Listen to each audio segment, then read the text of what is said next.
Hello everyone, GS अध्ययन channel में आपका स्वागत है। इस वीडियो में बात करेंगे तुगलक वंश पर आधारित 25 अति महत्वपूर्ण प्रश्नों की श्रृंखला भाग 2। तो अंत तक बने रहेंगे। आइए, पहला प्रश्न है कि किस सुल्तान ने 24 कष्टदायक करों के स्थान पर केवल 4 कर लगाए थे? सही जवाब है फिरोज शाह तुगलक।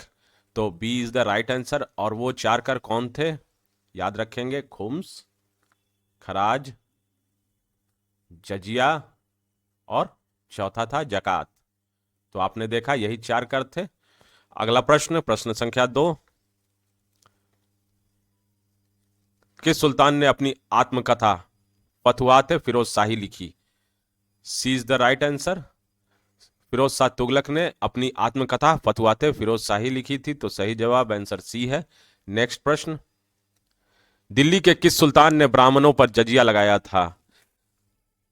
ए is the right answer. Firoz Shah Tughlaq ने सुल्तान ने ब्राह्मणों पर जजिया लगाया था। A is the right answer. अगला प्रश्न, प्रश्न संख्या 4। निम्नलिखित में किस सुल्तान के दरबार में सबसे अधिक गुलाम थे? ध्यान देंगे, सबसे अधिक गुलाम किस सुल्तान के दरबार में थे? तो फिरोज शाह तुगलक के दरबार में सबसे अधिक गुलाम थे। अगला प्रश्न, तुगलकनामा के रचनाकार का नाम क्या है? तो तुगलकनामा के रचनाकार का नाम Amir Khusro. C is the right answer. Answer C. Next,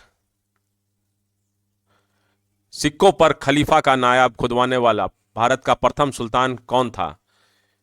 सी फिरोज शाह तुगलक था। इसने अपने सिक्कों पे खलीफा का नायब खुदवाया था। तो अगला प्रश्न, दिल्ली सल्तनत के तुगलक राजवंश का अंतिम शासक कौन था? नसरुद्दीन महमूद दिल्ली सल्तनत के तुगलक राजवंश का अंतिम शासक था। तो सी इज द राइट आंसर। अगला प्रश्न, तैमूर के आक्रमण के बाद, तैमूर लंग कहा जाता था, तैमूर के आक्रमण के बाद भारत में किस वंश का राज स्थापित हुआ? तो बी सैयद वंश का राज स्थापित हुआ। तैमूर लंग ने अंतिम शासक नसरुद्दीन महमूद तुगलक के समय आक्रमण किया था। अगला प्रश्न, तैमूर लंग ने किस वर्ष भारत पर आक्रमण किया था? तैमूर लंग ने भारत पर 1398 ईस्वी में भारत पर आक्रमण किया था। B is the right answer. Mohammad Tughlaq ने देवगिरी का नाम क्या रखा था? जब मोहम्मद बिन तुगलक जब राजधानी परिवर्तन किया था दिल्ली से देवगिरी के लिए, तो उसने देवगिरी का नाम दौलताबाद रखा था। क्या रखा था? याद रखेंगे, परीक्षा के दृष्टिकोण से बहुत ही इंपॉर्टेंट पॉइंट। अगला प्रश्न है, मोहम्मद बिन तुगलक का साम्राज्य अत्यंत विशाल था, इसमें कितने प्रांत थे? तो इसमें 23 प्रांत थे। कितने प्रांत थे मोहम्मद बिन तुगलक के साम्राज्य में? 23 प्रांत थे।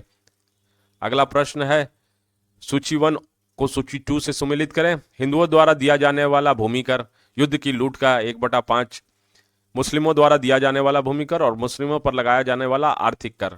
तो ये चारों का आंसर है। युद्ध की लूट का 1/5 भाग खुम्स कहलाता है। हिंदुओं द्वारा मुस्लिमों द्वारा दिया जाने वाला आर्थिक कर जकात है। और मुस्लिम दिया जाने वाला भूमि कर उस्र और खराज। तो ए इज द राइट आंसर। अगला, मोहम्मद बिन तुगलक की मृत्यु किस स्थान पर हुई थी? मोहम्मद बिन तुगलक की मृत्यु सिंध में हुई थी। सही है आंसर सी। किस सुल्तान ने शिक्षा में व्यावसायिक पाठ्यक्रम लागू किया था? फिरोज शाह तुगलक ने शिक्षा में व्यावसायिक पाठ्यक्रम लागू किया था। Answer C. Next, Firoz Shah Tughlaq के पास गुलामों की संख्या कितनी थी? फिरोज शाह तुगलक के पास सबसे अधिक गुलाम थे, 1,80,000 गुलामों की संख्या थी। सी इज द राइट आंसर। किस सुल्तान ने दीवाने बंदगान नामक विभाग की स्थापना की थी? यह विभाग क्यों बना था? यह दासों की देखभाल के लिए यह विभाग बना था, देखभाल के लिए।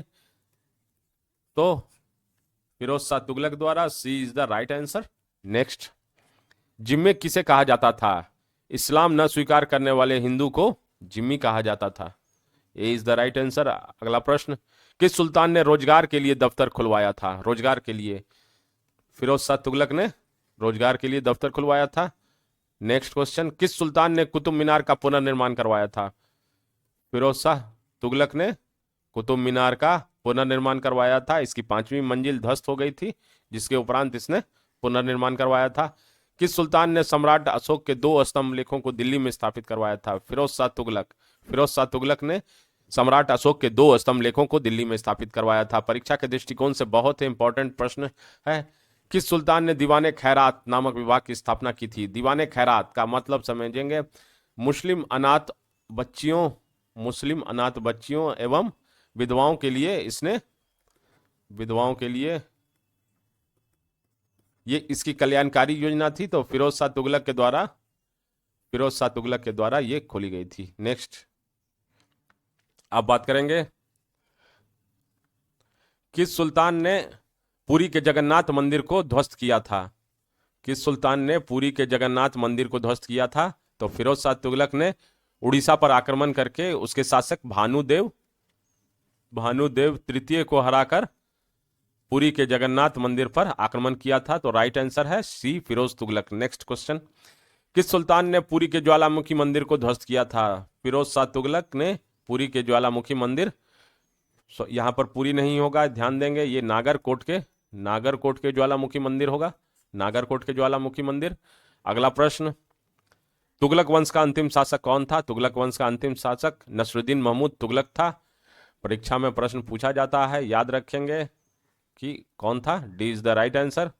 नेक्स्ट, किस वंश का शासक काल दिल्ली सल्तनत में सबसे अधिक था?